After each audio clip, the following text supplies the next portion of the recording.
Hello everyone, welcome back to my channel. Today we're talking about some new plants. It's been a while since I have introduced any new plants on this channel. To be honest, I don't buy a lot of new plants. Every now and again I will just get myself a little present, you know? Just get myself a little something something. And recently I have bought a couple of plants and I would love to share them with you. So as per usual, I'm going to go through the new plants, show you what they are, tell you what they are, where they come from, and we can just get a little bit nerdy about plants and how great they are and how cool it is that plants from all over the world can grow in our houses. Plant number one, let's get straight into it. This one is very cool and it is her, you know, ladies and gentlemen, her. This is a Rhaphidophora foraminifera, which is so cool. I love her. Can you see? Can you see? So it's a Rhaphidophora. And I will insert a picture of the mature form of this plant, which looks so good. It just looks so freaking cool. I love the shape of the leaves. They do get fenestrations and I'm hoping that will happen for me. I'm going to have to give it something to climb. But yeah, really love this. Like, I kind of am enjoying the plainer looking plants. Do you know what I mean? I guess the other plants that I've actually bought recently are not that plain, but I'm enjoying that, and I think this is really cool. Let me tell you a little bit about this. So this plant is native to Borneo, Sumatra and Malaysia. It is in the Rhaphidophora genus, and its family, it's in the aroid family, the Araceae family. It's very cool. It grows up trees. It likes maturing that way, and it does get fenestrations, as I said. So this plant was discovered by a botanist called Adolf Engler. I don't know if I'm pronouncing that correctly. And it was first published in 1908. One thing I do find when I'm researching many houseplants is that it's not like that long ago that they were discovered. You'll see about the other ones. But yeah, 1908 it was discovered by this botanist, and well, it was published in 1908. And yeah, it's really cool. I love it. So far, no issues. I've had it for maybe around 2 weeks so far. Haven't had any issues. It did show some signs like of getting a little bit crispy, a little bit yellow. I wasn't sure. There was a previous leaf that was lower down that has come off that did look maybe a little bit bacterial, so I actually cut it off. I am seeing a couple of marks on this new leaf, so I'm not sure. It just might have been battered around, you know. We'll see how she does, but really excited about this one. So I picked up two air plants, and I'm going to show them for you now. I've just kind of stuck them up here, which clearly was a terrible idea because now it's stuck. I'm so sorry. Oh my gosh. It's so hot in here, guys. It's 31 degrees in this room right now. Blech.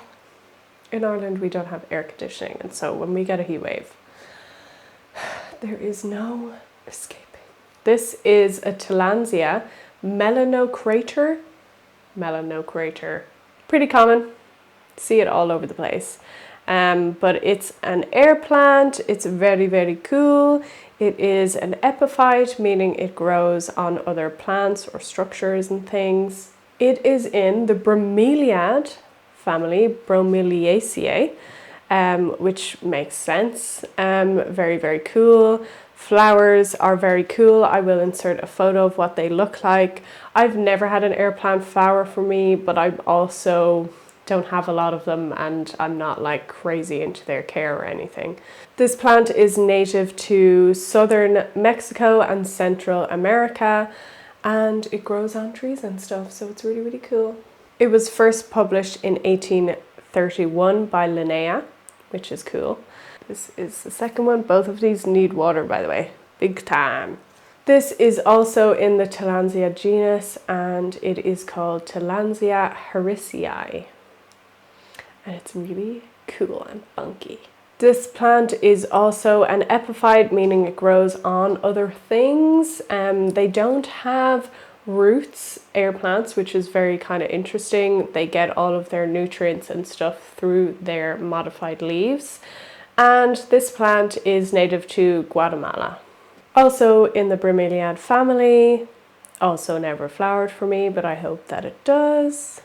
And this plant was first published in 1987, which really wasn't that long ago, by a botanist called Ehlers, E-H-L-E-R-S, Ehlers.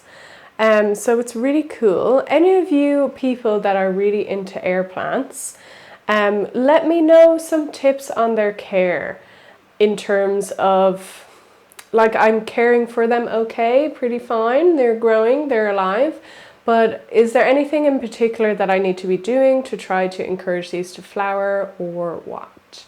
I don't feel like I'm very well versed in air plant care whatsoever. So if you have any tips, please leave them down below. So why did I get to air plants? This is because I am planning on doing a total redesign of this office/plant room. So since I've moved, I know I haven't done a houseplant tour or anything, and that's kind of because I don't feel that I've done anything really special with the room yet in terms of how I want it to look. I feel like I did just kind of throw my plants in here, obviously to kind of get them in their spots, and I have moved a few things around, but I have some plans for this room, a lot of which kind of came to me after visiting the Botanic Gardens in Ireland, and I'm just excited. So these are part of that plan, and that will hopefully be coming up very soon in a video. So I will show you what I'm doing, and then after that I will start the mammoth task of giving you a houseplant tour.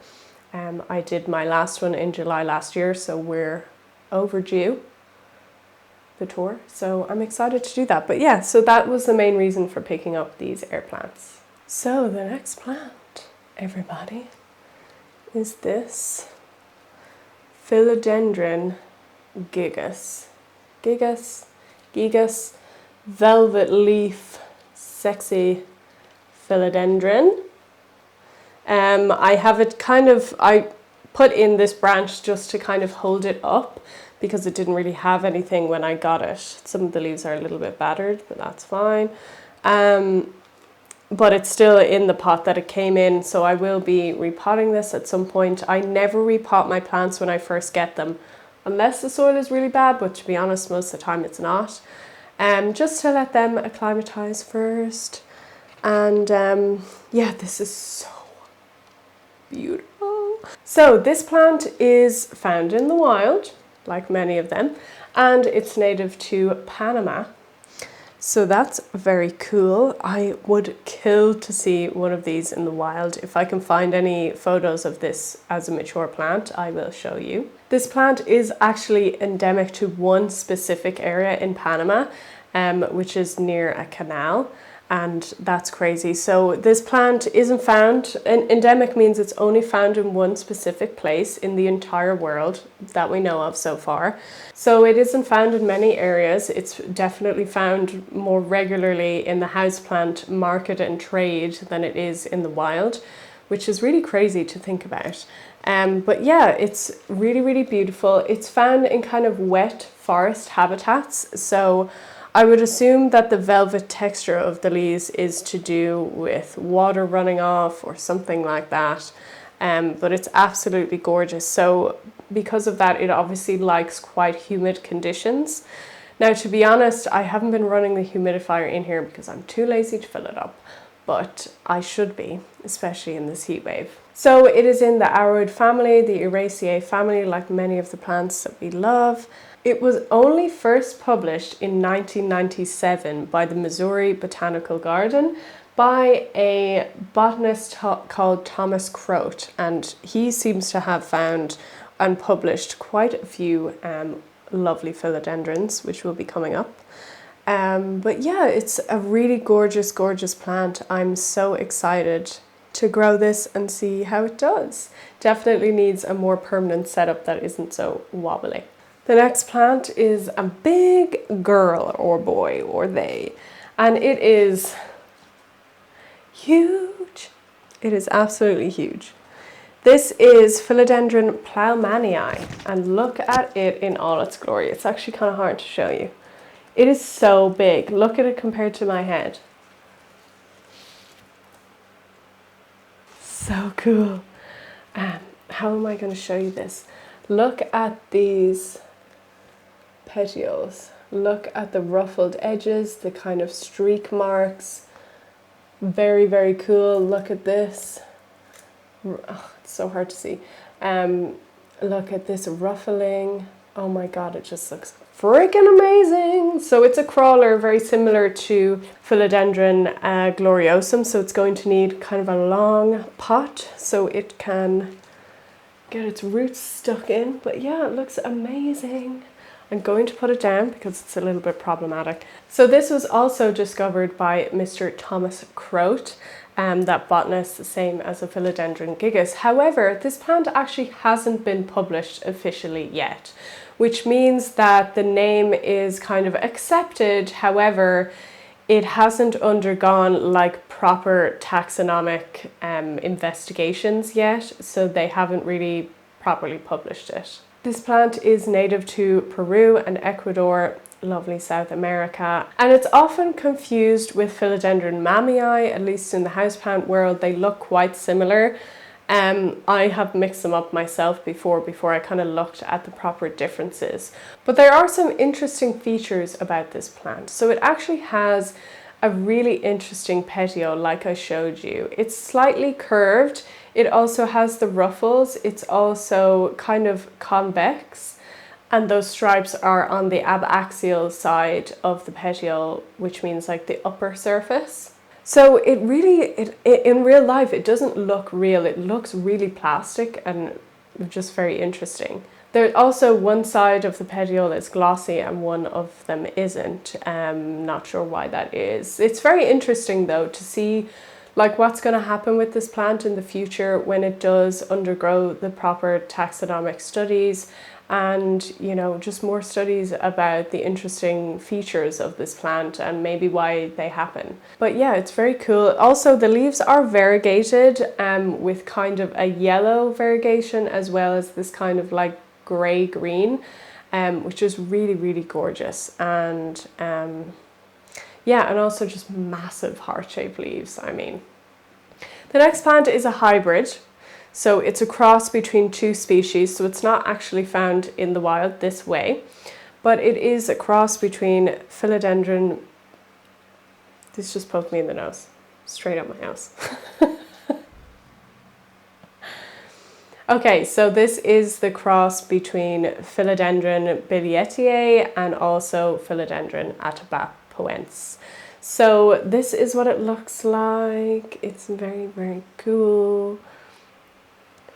Amazing. Very cool. Love, love, love, love, love, love, love, love, love. So it kind of has the best features of both. The bilietiae has very kind of orange petioles. So this has like a hint of orange, but it's not proper orange. And then it also has the kind of red backs of the leaves, reddy purple backs of the leaves, like the atabapoense. So very cool. Also has some lovely aerial roots going on. It's going to be dying to attach to something soon. So obviously this is in the aroid family and the Philodendron genus. So what I'll do with this plant is that I'll talk about the bilietiae separately as a species and also atabapoense separately as a species. So this is just a cross between them both. But for the atabapoense, it is native to the Amazon region of southern Venezuela and Brazil. And it was first ID'd in 1975 by a botanist called G.S. Bunting. So yeah, that's atabapoense, 1975, not that long ago. And the bilietiae was first described by Croat, our botanist from the Missouri Botanical Garden, and it was first published in 1995, also really not that long ago. And the Beatier is native to just the Guianas area in Brazil. So that's where those two come from, and they were crossed to come up with this lovely beauty. One thing, like, I have wanted a Beatier and an Atabapoense for quite a long time now. The Beatier in particular is really, really expensive these days. It is well sought after, really, really popular plant, absolutely gorgeous. So this was a far cheaper alternative to owning that plant. I have waited for the Beatier prices to come down in the last year and a half, and they just really haven't yet. So I got this instead, and I think it's beautiful, really, really cool. And I'm excited to get it growing up something, and for the leaves to kind of turn the right way. They're all over the place at the moment. So the next plant is a pink one. A pink one, a classic. A classic. This is the Saxifraga stolonifera tricolor. This is a really, really popular houseplant and has been around for so long. Some of you will recognize it. I'd say most of you will recognize it. And it has these amazing little pups that it kind of shoots off, which also can be cut and propagated. Really, really gorgeous. It's also flowering. The flowers are really, really small and insignificant. But I like insignificant. They're beautiful and amazing. And it's such a lovely color. The species Saxifraga stolonifera was first published in 1775, so that was quite a while ago. But the plant was really popularized in the horticulture industry. It's also known as the strawberry geranium. So this plant is actually, well, the stolonifera at least is native to China. So very, very cool. But it's been hybridized and in horticulture for so long that I wonder how much it resembles the stolonifera. But there's a couple of different versions of this, and it's beautiful. As far as I understand, they need high levels of light, so this is kept on the windowsill for me. But yeah, really gorgeous. So I do have a couple of other plants that I have picked up, but that is the vast majority. I have collected a couple of carnivorous plants, which may be involved in a little project that I'm doing. So I'm actually going to save them for that video. I'm not sure when I'm going to do it yet, but whenever I get the chance, get the time. But yeah, but that in general is everything I've picked up in the last couple of months. I'm really, really happy with them all. I don't know where their final placement is really going yet. Like I said, I'm going to be doing a little redesign, which I will film for you. But that is it. I'm going to go now because it's getting too hot in here to be filming. That is it for this video. Thank you so much for watching, and I will see you again in the next one. Bye.